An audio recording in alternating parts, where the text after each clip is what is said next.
नमस्कार मित्रों, मैं हूं महेश और आज मैं आपको घुमाने वाला हूं चित्तौड़गढ़ का किला। भक्ति, शक्ति, त्याग और बलिदान की नगरी चित्तौड़गढ़, जहां शक्ति में महाराणा प्रताप, त्याग में पन्नाधाई, भक्ति में मीराबाई और बलिदान में माँ पद्मिनी, जिन्हें हम पद्मावती के नाम से जानते हैं। चित्तौड़गढ़ का किला भारत का ही नहीं बल्कि पूरे एशिया का सबसे बड़ा किला माना जाता है।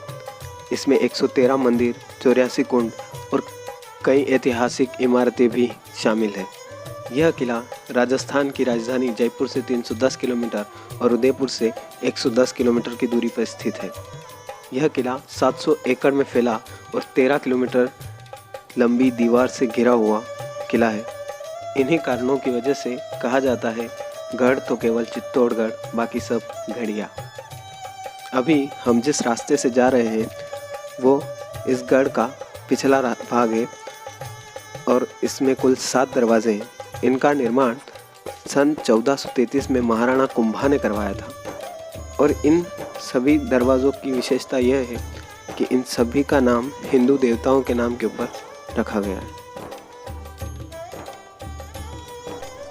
किले के अंदर आते ही हमें एक बहुत बड़ा मंदिर दिखाई देता है। यह मंदिर 113 मंदिर में सबसे विशाल मंदिर है। इसी मंदिर के पीछे प्रांगण में मीराबाई का मंदिर भी है।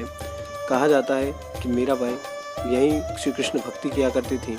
इस मंदिर के अंदर मार्बल की 2 मूर्तियां हैं जो 2002 में स्थापित की गई।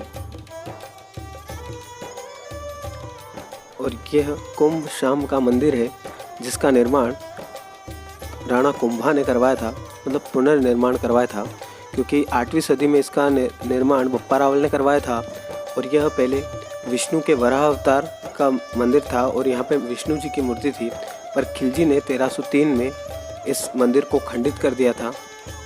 उसके बाद 1433 में राणा कुंभा ने इसका पुनर्निर्माण करवाया था और इसमें राधा, कृष्ण और बलराम जी की मूर्ति।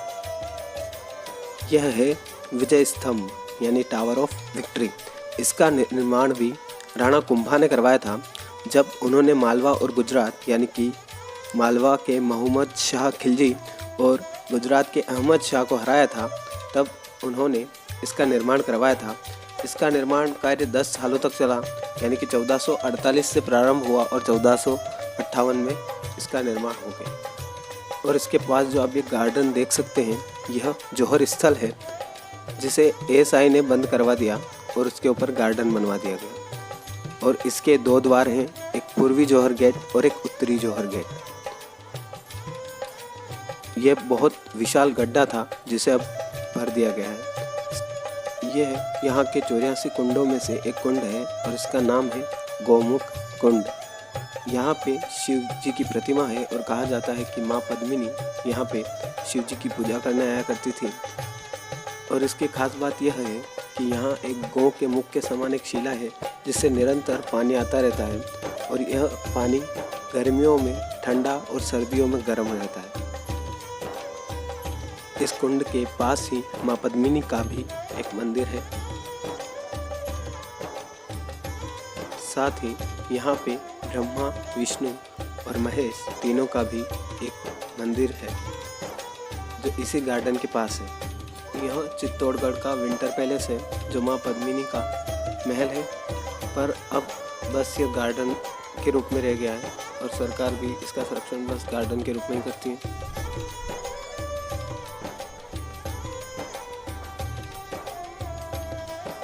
यह दरवाज़ा इस किले का मुख्य दरवाज़ा है जिसे सूरज पोल कहा जाता है, क्योंकि सूर्य की पहली किरण इसी दरवाजे पर गिरती है।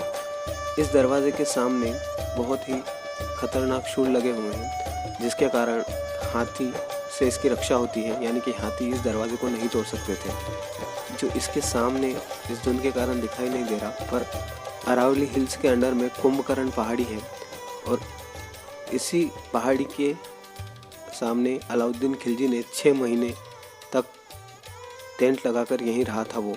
और ये जो खेत देख सकते हैं, यह पहले युद्ध का मैदान था जहाँ राजा यानी कि रावल रतन सिंह जी और खिलजी के मध्य युद्ध हुआ था।